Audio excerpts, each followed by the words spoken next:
What's up, everybody? It's me, Stephen Billings, Andrew Cabral here, and we are here back to do a bonus interview.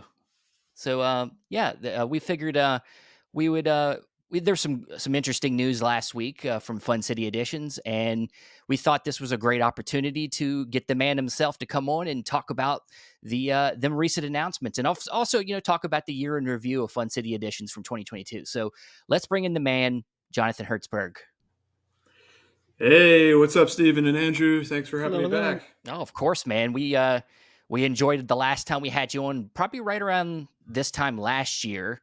Was it that long ago? The year goes by Yeah, man, it fast. goes by Goes quick. by fast. Yeah, Y- It really does. yeah, um, yeah. And I think back then it was just when the film Born to Win had come out from you guys, and that was Okay. a really great release. We're gonna go into it, but just in general, how you doing? How's everything going? Doing well. It's good to be here. Good to be back. Always appreciate the forum and what you guys do. And yeah, we have a lot going on. Lots of exciting things to work on Yeah. for the coming year. Yeah, we're excited, man. The Fun City is it's just consistently been a strong label. I think the fan base is obvious. I mean, especially not even just with the praise, but also with the the some of the backlash. Even like it's there. Yeah. I mean, I guess we'll get into some of that. Yeah. So, Andrew, where should we start with it? So let's talk about Yes, 2022. let's indeed talk about 2022 because it was like we said, nearly a full year ago that you were on here. And um, what was 2022 like for Fun City Editions? I know you continue to grow in many facets. Well, I can say. Well, I'm sorry, John, but before we get to what he's going to say, I have most of them here. I got The a only few thing of I them don't here have. too. Yeah, I was gonna say I don't have. There's only one I didn't get, and that was I still haven't gotten Heartbreakers yet. But Okay. of course, 2022 included Morven Collar, Yes. and we got That's how we kicked it off. yes, kicked it off great. You got Belittis here, Yeah, I got mine. Hmm. Da, da, da. Born to Win. Yep. You got Coca Cola Kid, Coca-Cola Kid. Yeah. one of my favorites, one of my favorite discoveries. Oh Natural yeah, Enemies. I moved mine all the way over there. Damn it. Yeah. Yeah, Of course, How no. dare you? big one, Married to the big mob. one. Married to the Mob was one of the big ones this year. Yeah. No, surprisingly big one. Yeah. No. And then the last one I have here is, of course, Same Cutter's here. Way, which of course part of one of the new things you guys got going on is your partnership with Radiance in the UK, which they put Yeah. out their Yeah. own version of that in the UK. So that Yes. that was a Yeah. great thing too. I loved that you guys were branching out, and so yeah, talk a little bit about that. Sure. Yeah. Well, I known Fran for quite a few years. Fran Simeone, founder of Radiance. He was a long time with Arrow, and I knew him for going years back. And when he launched Radiance, he approached me, just said, we that he was into seeing how we could partner up, and he's a very creative thinker, so he wanted to try to do a little Fun City UK. I had no, it was not in my crystal ball or in my plans per se. So we're still seeing how it works out, but yeah, very very cool to see. I mean, obviously Radiance has done, he's got his own thing, and there's a lot of similarity. I feel like there's a lot of synergy between the kind of things that Fran is looking at and Fran's, it's sort of his kind of the way he approaches things and the way we do, in terms of trying to look for, let's say, like holes in the market or just places where there's there are certain types of movies that are not available, in Yeah, contrast to certain other movies or types of movies that are available in lots of places. So even if Fran and I are not doing exactly the same thing, there's a similar approach there in terms of trying to fill a niche that hasn't maybe been served as yeah, much.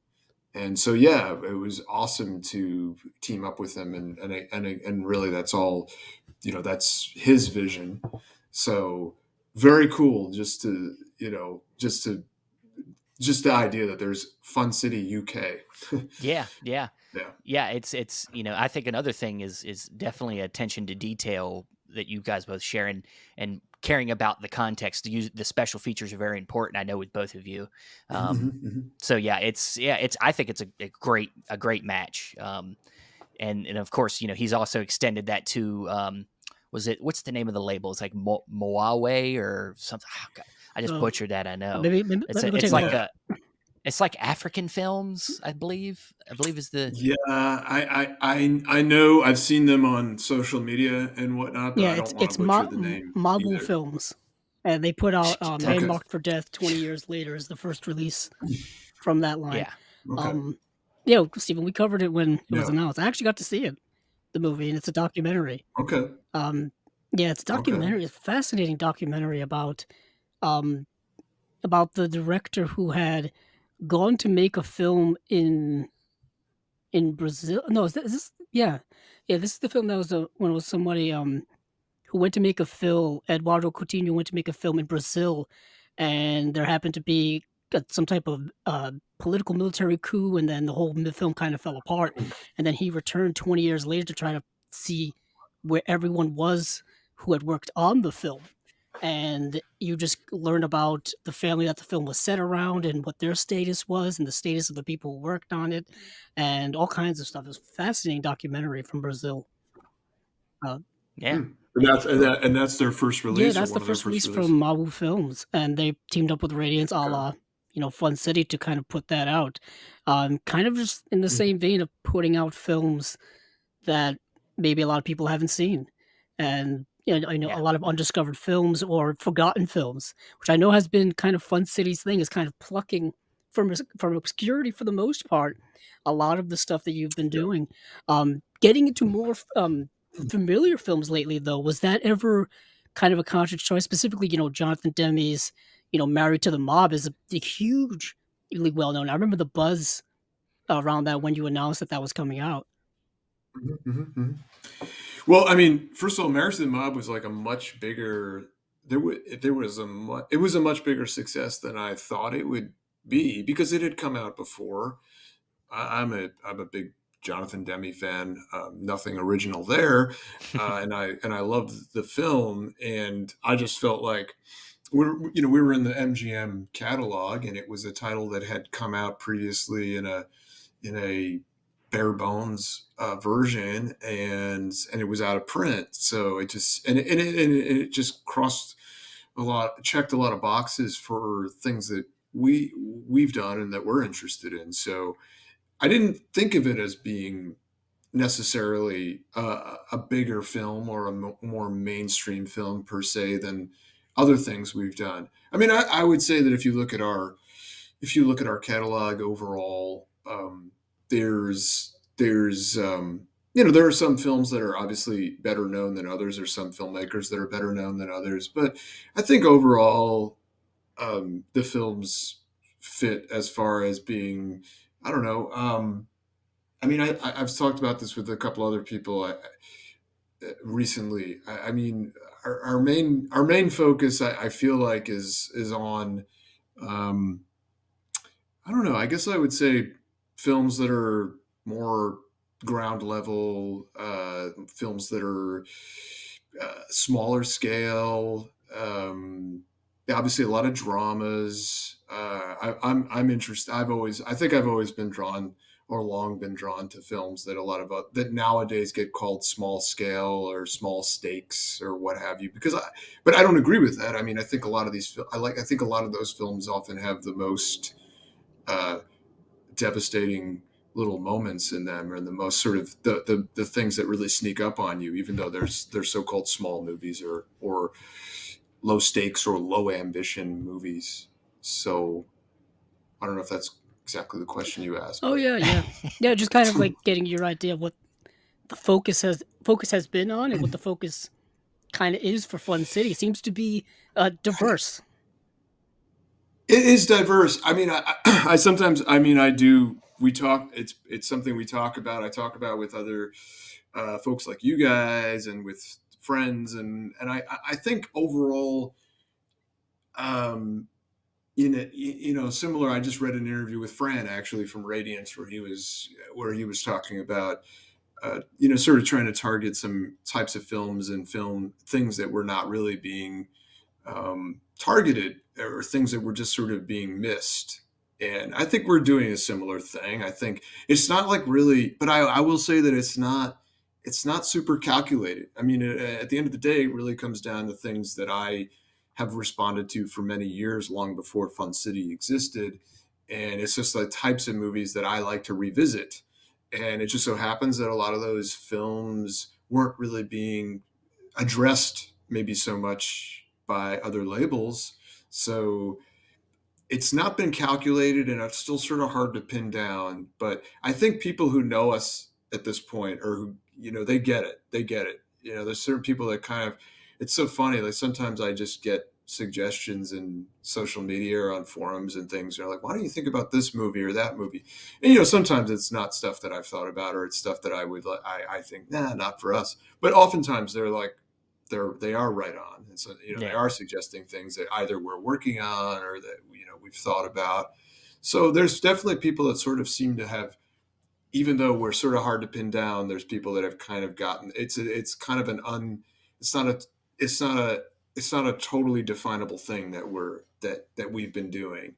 But I would say overall it just seems to be things that maybe other labels had deemed not commercially viable, or not, that didn't really fit, that weren't really safe bets for physical. So yeah, so I'm happy to fill the space. Yeah, and I think it's important, and this is like just in general. I think even with our own ideas. You can't be Bless you. married. You can't be married to all your ideas all the time. Like you know what you intended with Fun City to begin. Doesn't necessarily mean that that's what it has to be now. You know what I mean? Like your vision of it to start might have been certain things, but then as you have gone on, you've wanted to get into other things. And like it's just like when Hmm. we talk to the Indicator guys, they get a lot of backlash too about some of their recent titles being a little bit outside of what their people are used to seeing. And they Hmm. they they like the sex comedies, the Stanley long three sex comedy Right, films right. that they Yeah, put right, out right, last right. year. They Yeah. got a lot of crap for that one because they were like, that this isn't an Indicator title, and it's like, Yeah, why yeah, but can't it what be? Like is, it's there's no real definition Right, of right. like, what's an indicator title? What's a fun city title in quotes? I'm using air quotes for people who are listening. And it's like it kind of there's no really defining it other than the people who are working there or the people who choose the titles. Like they're the ones who tell us what these are, what these titles are going to be. You know what I mean? No, I mean, in some ways, it's a great compliment when people are like, this isn't a Fun City title." They have they feel some proprietary, if they actually have that Right, feeling of right. like some kind of ownership over it, that's something. I mean, that you don't expect even that. You don't go into this expecting that. You don't go into this expecting that there's going to be people that care that much.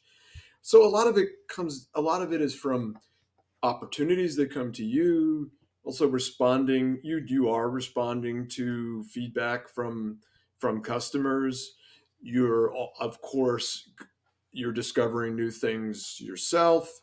um, and and it's constantly evolving, for sure. yeah, And so I didn't know, honestly, this is not a lie, I didn't know, beyond the first five titles that we had. I didn't know if Fun City was going to be a thing that lasted beyond that. I didn't have a grand plan of titles going out for like a year or two. It's no joke. I mean, it was really like the first thing that we had was like five titles that were from the MGM catalog, and I just didn't really know how it was going to do. So it was really kind of let's wait and see kind of thing.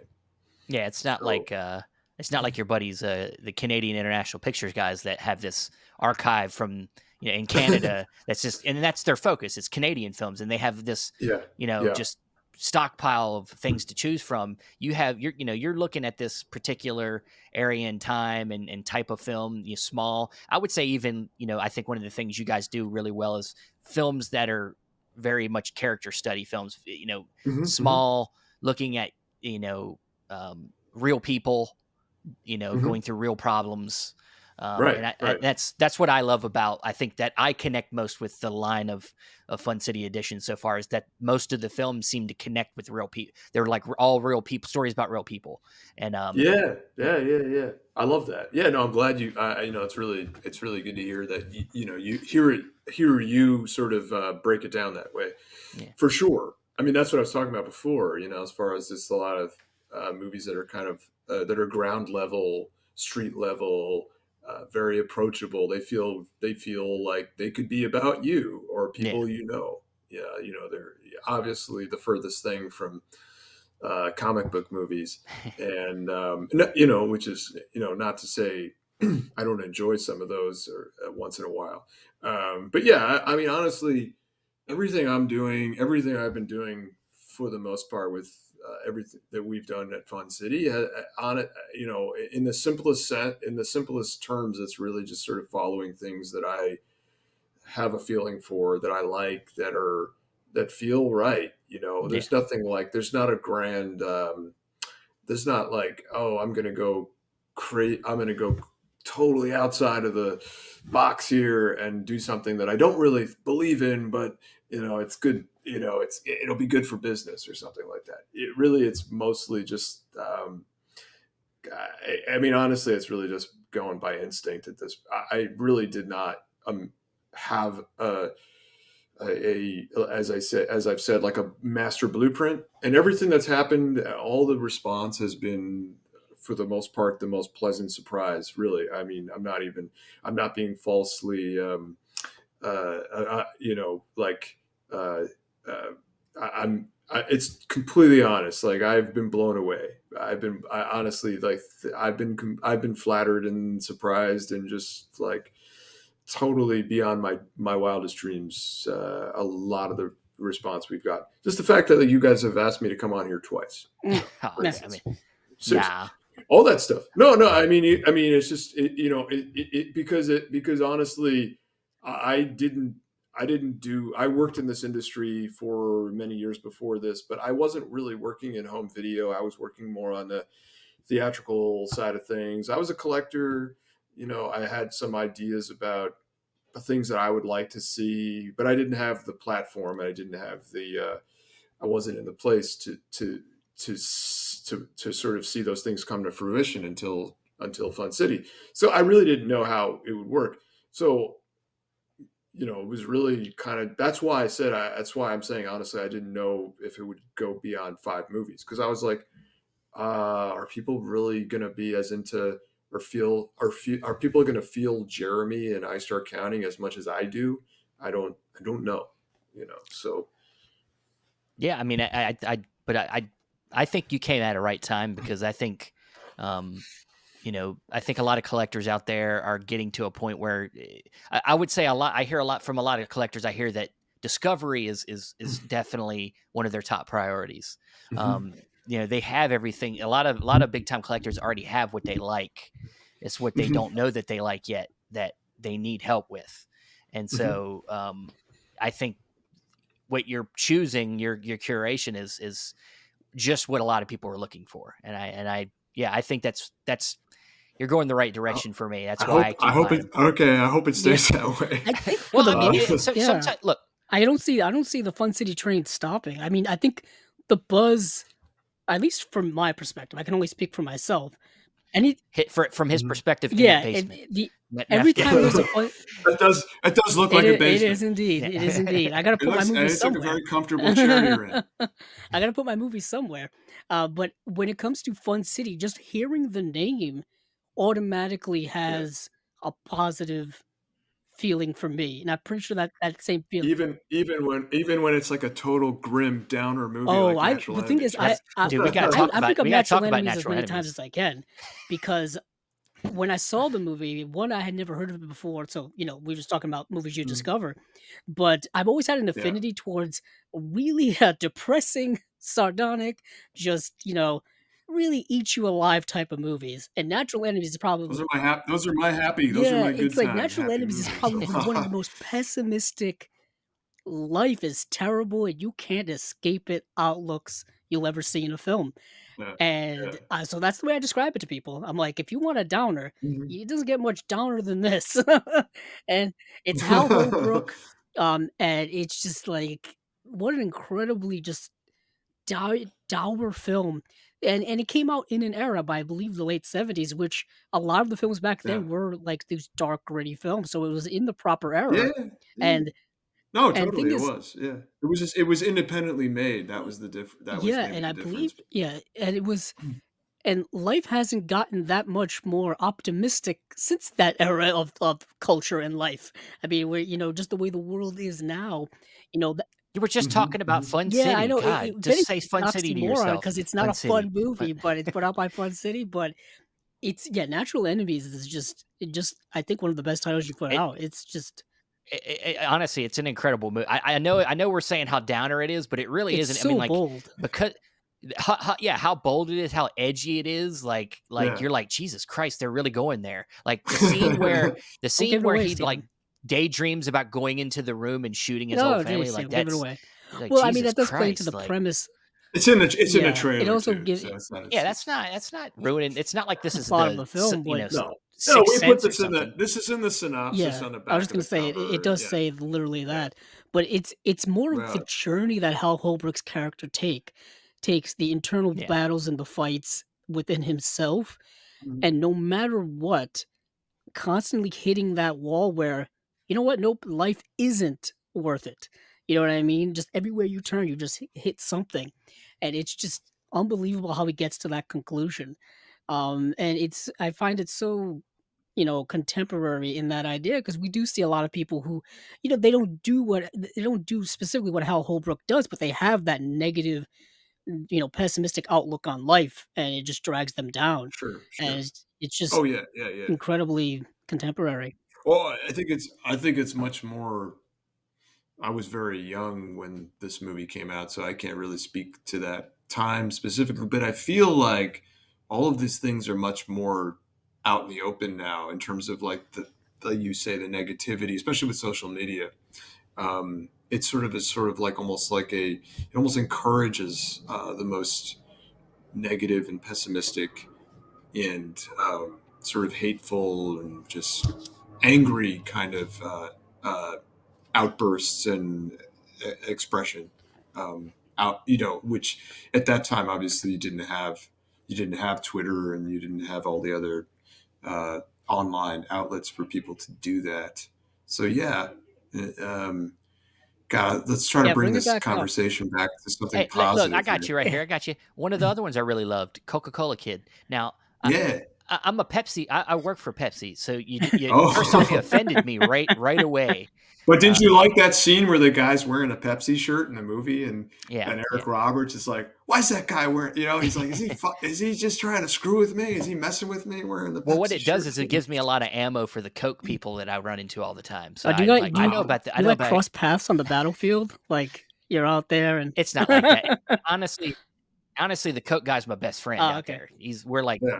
we're always working next to each other. So it's like, yeah, Do you guys probably maybe you have some like company softball matches or something like that, dude, right? I would win because I played Talking about baseball. win. I would win, but no, I really enjoyed that film. I thought it was a nice, just like seeing first of all seeing Eric Roberts in a starring role is Hmm. cool. You don't see Hmm. that a Hmm. lot. Well, that was his Um, prime. That was his yeah, prime era. Yeah, that was where he was kind of in. He had a run of starring roles, and you know, I guess you could say major films, but all of them are sort of like culty kind of yeah, films. So yeah, and hence him not becoming a huge star because none of these films that he starred in were big blockbusters. no, no. But the actress in the film, I'm blanking on her name, but she Greta was Scacchi. God, she is Yeah. amazing and beautiful, beautiful Mm, woman in Yeah, that movie. yeah, yeah, Um, yeah. No, she is stunning, yeah, absolutely. But and also like really funny, oh yeah, yeah, like charming, really, charming. yeah. Like it's just kind of she's there is some sort of throwback to screwball comedies there with her character as the sort of ditzy secretary and Eric Roberts his character. Yeah, it's also got this like fun, like kind of it's almost in a sense got a fish out of waterness to it, but he's not Mhm. like ditzy. He's not like he's not you know what I mean? Like he's like able to handle himself even though he's in another place he's not used to. You know what I mean? Like it's Yeah. a little To different to than the normal fish out of water. Sure, I guess, but to an extent. But he's also kind of he Oh, he's also has wacky. his moment. He has a lot of. He's not a. I mean, that's part of why that movie I think was and still remains kind of confusing to people because he's not an easy character to get a handle on. He does a lot of stuff that's kind of either unlikable or sort of or weird, not heroic. And I think a lot of that is also just credit to Eric Roberts and just his. He has a complicated leading man. I mean, Yeah. he just brings a complexity to the part. He's not an obviously he's not a it's not black and white is what I mean. He brings a lot of gray to it Oh yeah. between him what he does and then the writing of so yeah cool to bring that one out because it hadn't obviously it had come out on DVD many years ago, but yeah, cool to bring it out in HD. Yeah, And it's a great release. And another one I just actually well, I was trying to watch it before we talked, but I would say if anything, because I have a 6 month old, I barely can pay attention to things. But I the one thing I noticed from watching Cutter's Way uh-huh. is just if anything, John Hurt's performance is amazing in that movie. If anything, um, but I, I'm gonna get a chance to watch. I still haven't seen the film. I'm gonna say You I'm gonna say I watched still it, haven't but seen you the film really because didn't watch it. I didn't because the baby just needs I attention. know. Okay. Yeah, yeah. No, I mean, but that's a good thing about having you have the movie on Blu-ray. It's always You there can for me. watch. It's always there, and you can watch it with commentary, without commentary, or extra features. You don't Yeah. have to Yeah, sell us. it's We a already bought movie it. that You don't. No. movie that's become, I think. No, I'm selling. I guess I'm Yeah, selling I the guess selling audience. the audience. If you Yeah, you are. don't, I know. I'm if just you messing don't with Audience you. have more it, because the streaming version may not be up there forever, but the disc, if you have the disc, that'll very be there true. forever. And it's a movie. Yeah, no, yeah, it is a great. John Hurt didn't get a lot of those opportunities to star in films, feature films. He became more of a character guy, and yeah, Cutter's Way is like one of those from earlier in his career when he was still possibly a leading man.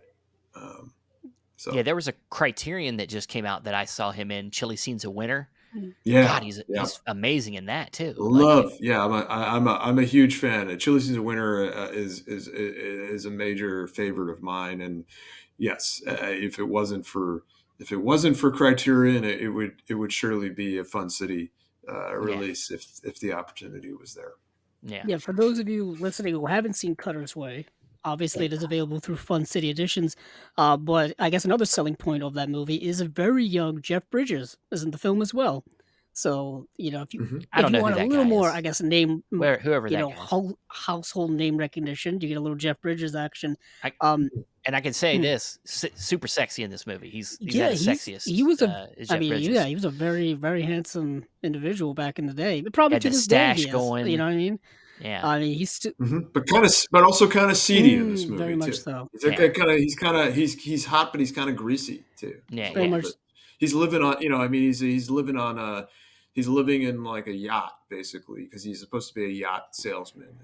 And yeah, I don't think he showers much in this movie. No, I don't think so. I don't think many people do in this Yeah, movie. No, no, it no, does no. have that kind of kicking it around, like, these characters are kind of if anything, it makes them more authentic, you know what I mean? They're kind of just, like, Yeah, yeah, living yeah. in their own lifestyle, if you will. The- I mean, and yeah, they're kind of dealing with the hangover of the yeah, '60s it's a and generational '70s. commentary type of film where it's the, Yeah. post-Vietnam era, post-Vietnam generation of people who are in their adulthood now, and they're kind of trying to figure out living in this post super politicized world, how to live, what to do. And they end up kind of latching on to this murder mystery, or at least John Hurt's character becomes obsessed with this idea of this murder that what happened. and it just kind of shows. You're ruining the movie I for mean, me. well, No, it I'm just just kidding. shows the obsessive style of that. I mean, that's literally the premise of the movie if you read the IMDb synopsis. Yeah. Nah, I know. I'm It's just all fucking it's with you. all on the back of our it's on the Yeah, it's, back of the literally on the jacket, back here I when you know. take I'm off the just fucking with it. slipcover. I'm the one that always spoils shit on I this show. mean, That's yeah, why I it's guess Yeah. that's also true. You don't wanna spoil too much, but I'm yeah. just saying that isn't like an inciting incident in the film, but the film is more about a character study of these characters and their relationships with Mhm, one another and what they say about kind of the world they're living in. Yet again, mhm. another character film from, Fun City. Um, we've talked about Married to the Mob and how great Jonathan Demme is, Natural Enemies. Heartbreakers was Yeah. another one that's kind of flew under the radar, I think. Uh, Yeah. Yeah, Heartbreakers for me was a real personal that was a passion project in this round of, releases, yeah. yeah, and it Yeah, I got that's the last one I got is grabbed from that this yeah, year. that's And one you still I'm getting to it, man. I'm sorry. I I have to get apologize. caught up myself. I have to get caught up. I'm missing a couple. Well I've seen all the movies. I gotta get them now. mhm. Um, Well, Heartbreakers is one sort of similar to like I Start Counting I feel like kind of like Jeremy from our first round of films that were sort of like kind of an especially slept on film, and it Heartbreakers hadn't been in circulation officially since like the cassette era. It never came out on DVD. It's not streaming anywhere, and I don't really know why, honestly, because it was an acclaimed film when it came out. It's just there's certain films that just really do slip through the cracks, Yeah. and this was one of them. So I was really happy that we were able to get that one from the MGM catalog. It was an Orion film, and have to have Bobby Roth, the director, involved, and he just couldn't be more pleased to see the film get a little more life. He didn't understand why. He told me for years and years, people have been asking him, "Where can I get a copy of Heartbreakers?" And, the filmmakers often have no idea because they don't own the films, and you really don't understand. Oftentimes, there's not really any good explanation, and nobody can really speak for the studios and why, because it's not always people always assume, oh, it's because of the music or some kind of legal issue. It's not necessarily the case. It just some stuff just kind of gets left behind. So I don't know if that's what happened with Well, Heartbreakers, but yeah, I mean, just look at if you just go and look through films that were nominated for Best Picture, you could probably see a ton of films that you're like, I've never heard of that.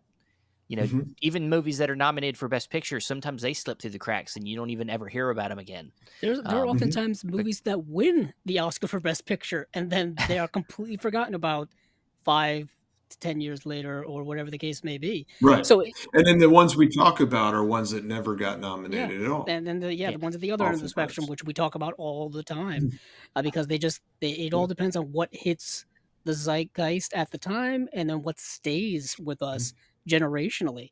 There's a reason reason why Hollywood keeps bringing back everything we loved from our childhood, because they're trying to keep because it stayed relevant, I guess, all these years.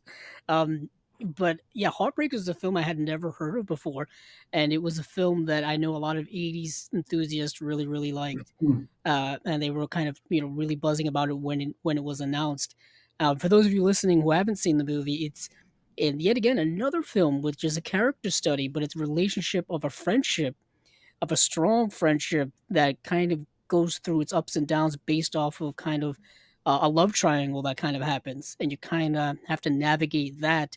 What happens when you kind of fall in love with the same person, and then how does that complicate things? That's at the center of that story, but it's more of about friendship and kind of defining what that is and how strong is a really strong friendship really is. um, yes, solid film. But we should, I guess, Stephen, maybe transition into the newest Fun City announcement, or is there something else you want to get into? no, that sounds like I a mean, great. while we're You talking, didn't while I ask keep my. going one by one, we might as well get to the newest one, which is Party Girl. Yeah, we're there, Yeah, man. Party We're Girl, there. starring So Parker yeah, Posey. Party Girl. Yeah. Yeah. Um, can you just kind of tell us about how this came about? Was it a movie you were a fan of, or just something like that? Yeah, yeah. Well, I mean, Party Girl is a beloved film, and it's Parker Posey is a beloved star. I mean, she's an icon, and it's like a lot of films from that '90s boom, indie boom, have kind of kind of gone missing. Party Girl is one of those movies. It hasn't also has not been available in a decent version for many years. I mean, it was never been updated to HD. So again, we knew where the who had the rights to it, and I just again felt like, wow, Party Girl really needs to be back out there again. You're looking for things, especially at this point um, where where the medium has matured to, and we've talked about, there's a lot of things that have been revisited multiple times. So when you have something like Party Girl, which is an iconic movie, a movie that is beloved and has a big following for various reasons, and you're like, wow, that hasn't come out on Blu-ray. It's not even available in a widescreen version. Even the DVD is full frame.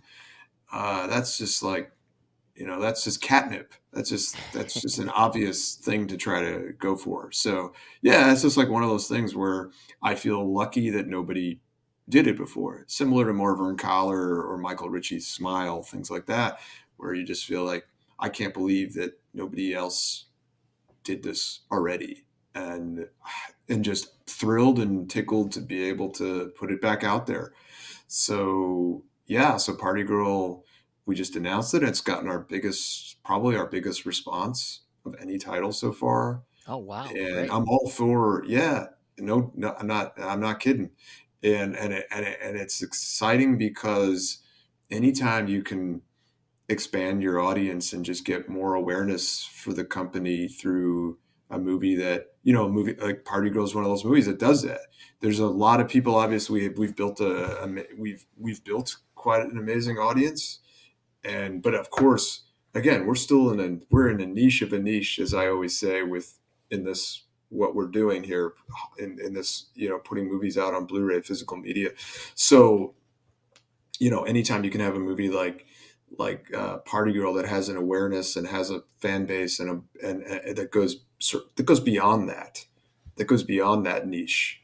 Yeah. You got to go for it, and so yeah, so hopefully it helps us grow even more and does even better than our best titles up until now. And we've been on a good run. I mean, Cutter's Way and Marriage to the Mob and Natural Enemies all have been really successful, and so just gonna obviously try to keep it going. I mean, it's been really all of it's been really encouraging.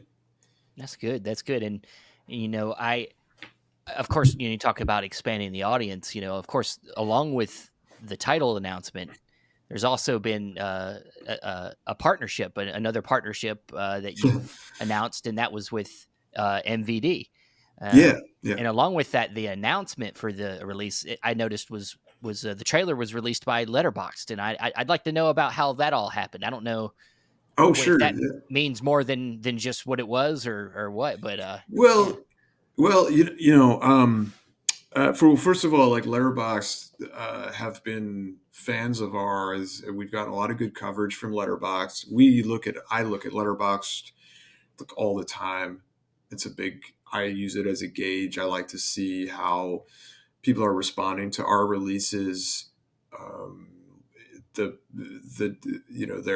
demographic that largely uses it is a younger demo, so it's very good to, I think, be in touch with that audience, and it's been great just to see, especially with a lot of our movies that are very low awareness or low viewership on Letterboxd, especially when like things like Heartbreakers, for instance, which are only available essentially officially through our Blu-ray. They're not even streaming anywhere. So I can look at Letterboxd and see like every viewer or most of the viewers that come to it, or a lot of them are coming to it from our Blu-ray, and it's just really great to see the viewership, the number of views, and the number of reviews rise, and the overall score for the film rise up. It's just very instructive.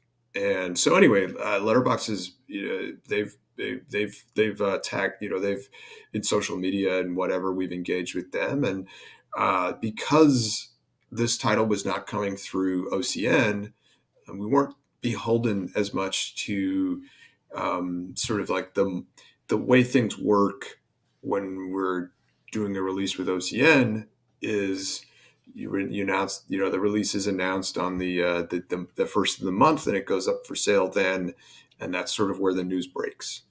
And now that we're doing, now that we're working with MVD, and we're not completely done with working with OCN either, by the way. But now when we're doing a release through MVD, like Party Girl, we can do things a little differently, like announce the title more in advance of when it's actually going to street, and do an announcement like through a news story, like through an outlet like Letterbox.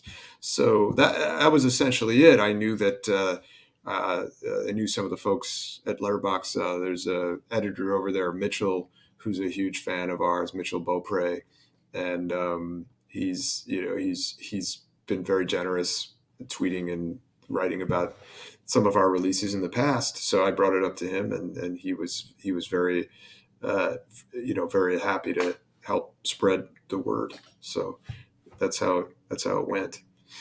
Yeah, that's great. And so I guess, essentially the strategy here is that and not that there's anything wrong with the way Vinegar Syndrome announces their partner labels, Mhm. but maybe because there's so many of them, you know, sometimes maybe titles get lost in the shuffle.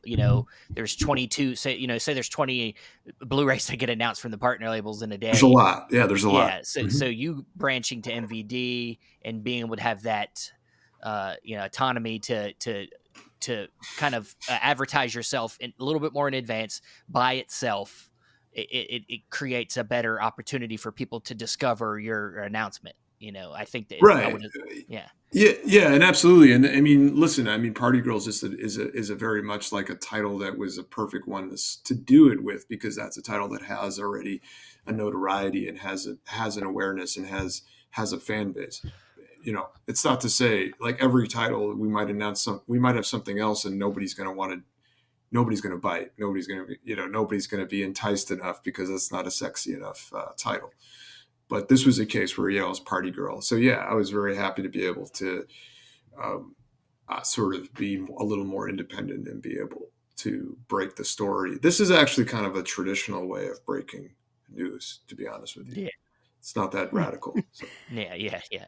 And is there going to be is there a certain strategy to what you decide to release with the partner, OCN versus MVD? Is there a reason behind picking one or the other, or is there a way you can explain that? Uh, no, not No. not really. Yeah, I was gonna say, I don't, Steve, I don't Okay. know what you were asking. Well, No, Well, more will be I revealed, don't I know if you think, were as asking. time goes Yeah, on. I don't know if Steven, if you were asking specifically if there are certain well, titles. he said they're not done working with Right, they're not OCN. done with. No, no, Yeah, there's certain titles of ours that will remain available there, and they're Gotcha. only there. I And didn't know if you were saying that.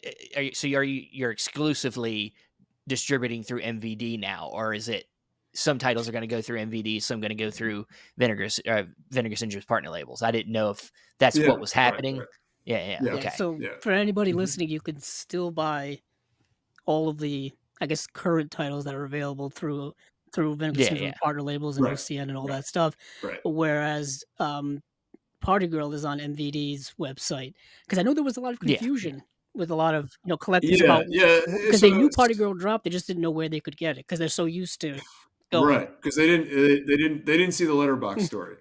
yeah, yeah, Yeah. So yeah, essentially, Party Girl is going to be available, really everywhere, if not more places. It's just not going to be available. It's not. This one's not going to be on Vinegar Syndrome site, but it will be available from many other online stores, and hopefully some brick and mortar ones too.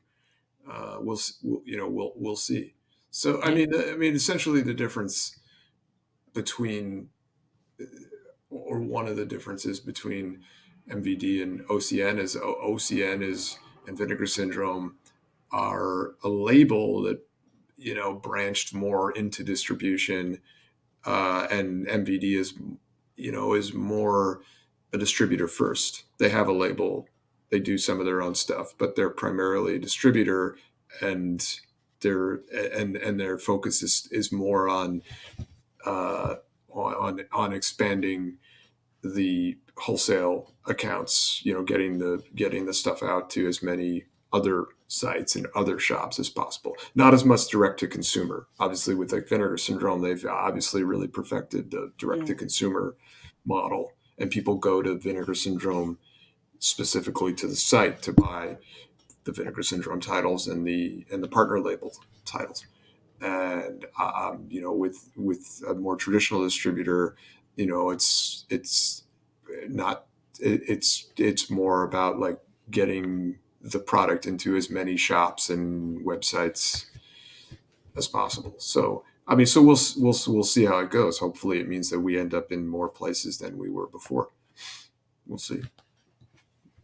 Great, great. So, moving into 2023, past Party Girl, Mhm. give us a little bit of I mean, obviously not saying what's coming, but if there's maybe any other kind of realms where any kind of little tease you can give us in the realms of where you're leading this year. Sure. Yeah. Well, we did already reveal that we're going to do a Primetime Panic 2. Yes. Yeah, I did see that. So Yeah. yeah, so we'll have another set of three more TV movies from that early '80s era. So that's going to be coming. I think possibly could be the next. That might be the next thing Okay. after Party Girl. What else? We've got a lot of other stuff in the pipeline. A lot of exciting things that I think will in some ways surprise people and in some ways say, oh, that's totally what I expect from Fun City. I can't really say too much specifically, but I'm excited and I'm hoping that a lot of other people will be too when we get there. Fantastic.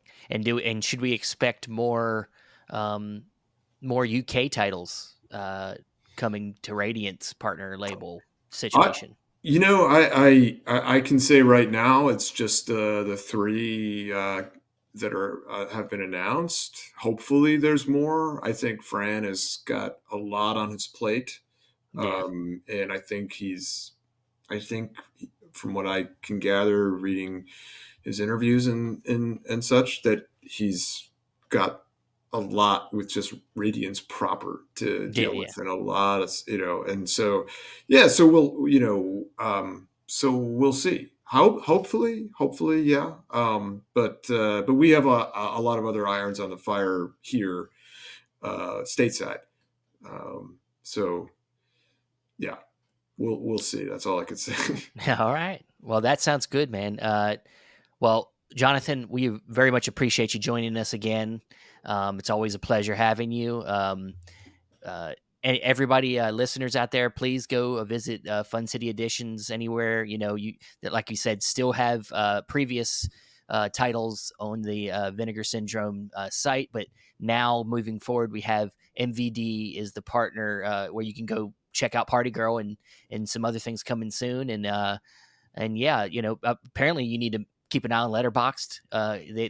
They got a lot of news coming for future titles. Don't keep an eye Yeah. on Letterboxd. Yeah. Luckily, But hopefully, maybe most of our listeners have a letterbox account already. yeah, Hopefully, yeah, yeah. A lot of people didn't know that they actually did any news stories. Well, now you know.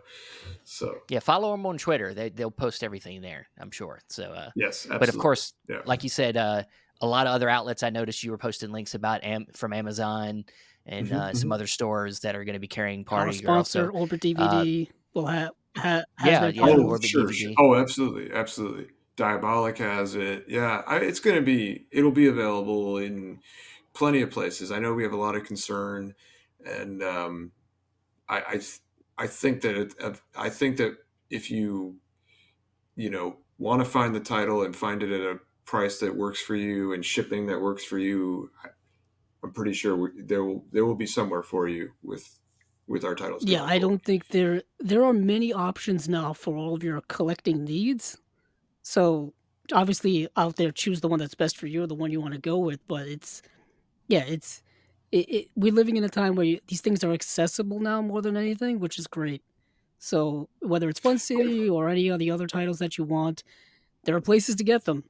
Ask around. Ask your other Also, collectors. They'll know. They'll know. well, also, we just announced it, so I think a lot of people were concerned. They're like, "Oh, it's only here," and it's just like, well, give it a few days. It'll start to pop up. Give it a few days, a few weeks, and it will start to pop up in other shops. It just literally just got announced. That's how it is with any You gotta Blu-ray get it release. now. So people Yeah. shouldn't be all Well, I what mean, I can like understand their apprehension because sometimes things do sell out very quickly. Yeah, Right, right, right. some Fun City editions Well, didn't last through the pre-order realm. that's true. One thing I will say is this: we're not at this point. We're not the limited. We're gonna still do the limited slipcover. It's gonna be the same quality, the same build that we've done up until now.